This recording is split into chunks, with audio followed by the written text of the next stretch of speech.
Advantages of technology for Filipino students in terms of education. First, technology increases knowledge. One of the most difficult challenges in the fight to end poverty is a lack of adequate education. We now have more resources to learn and research topics on which we need more knowledge, thanks to the advances in technology. Second, students like me can save time and money by using technology to gain access to information. We don't have to spend hours searching through the library, and books are more expensive than an internet plan and mobile data. Lastly, this is also a way for Filipino students to be globally competitive because the digital tools are helpful in acquiring new skills such as coding, bookkeeping, transcribing, and many more, which are in demand in the global market. Other advantages of technology can be seen and felt in the Philippine economy and the quality of lives of the Filipinos. Number one is efficiency and productivity.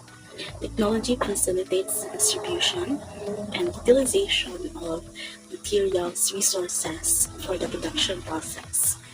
It also assists communities and individuals in making profitable use of the factors of production. For example, farmers can now use agricultural apps to help them and learn how to improve their crop rates and how to grow more crops. Another example is business owners.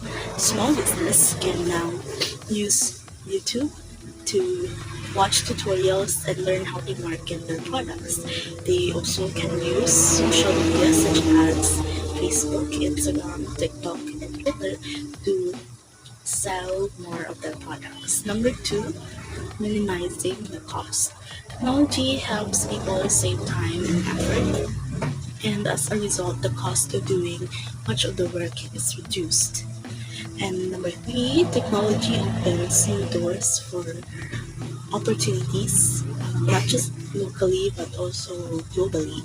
Technology helps in terms of working and doing business, and as a result, the poor population's household income can potentially rise. That is also helpful in eradicating poverty.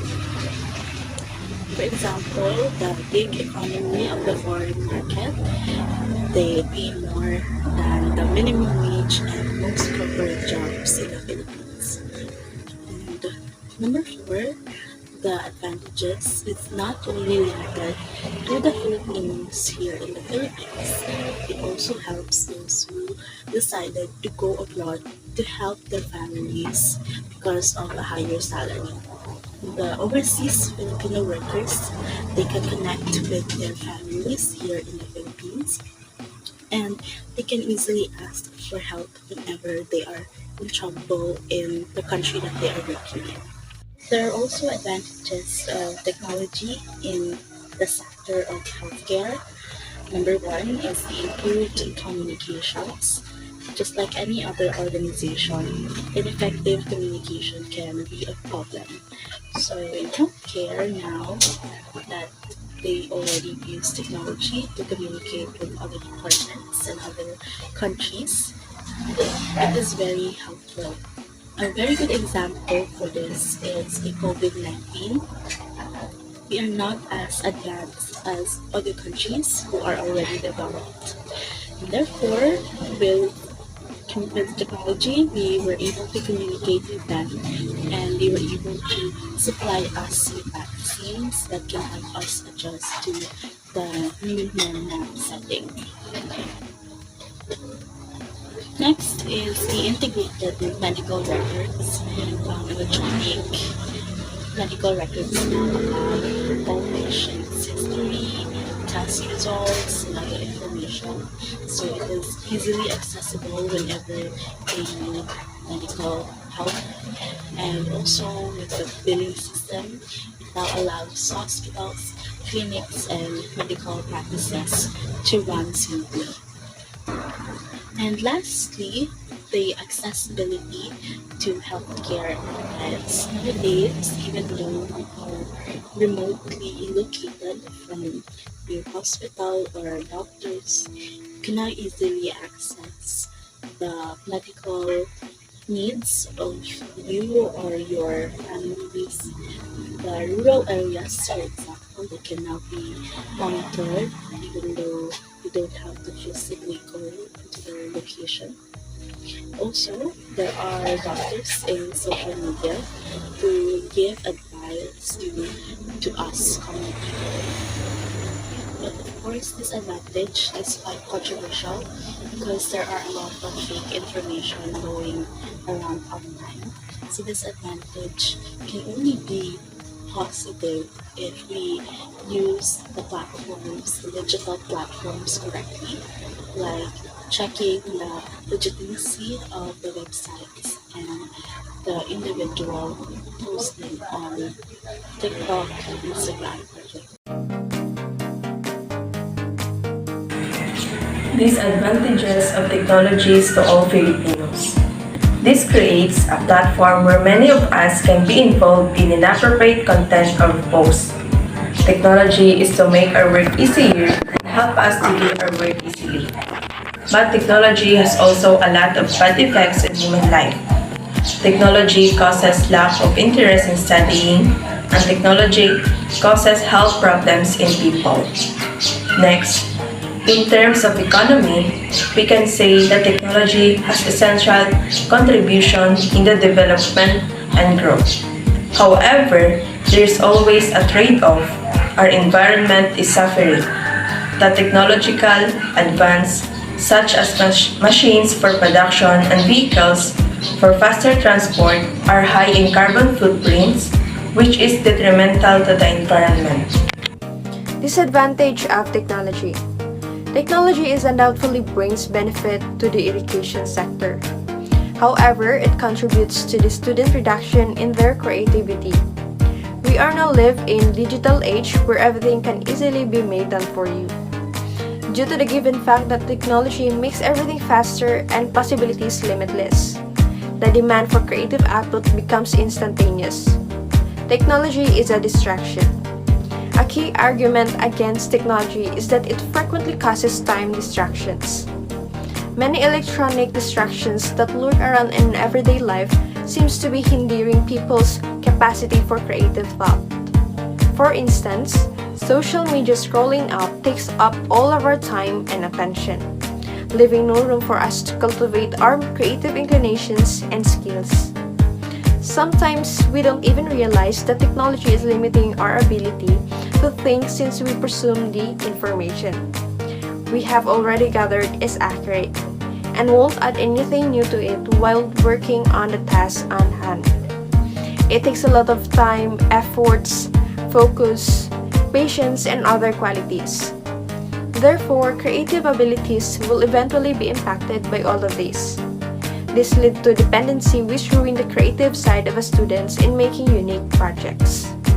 Another disadvantage of technology in the Filipinos is that students now are easily distracted because of the many contents found on the internet. Facebook has become the critical vehicle for the young adults to maintain their social presence and extend social connections.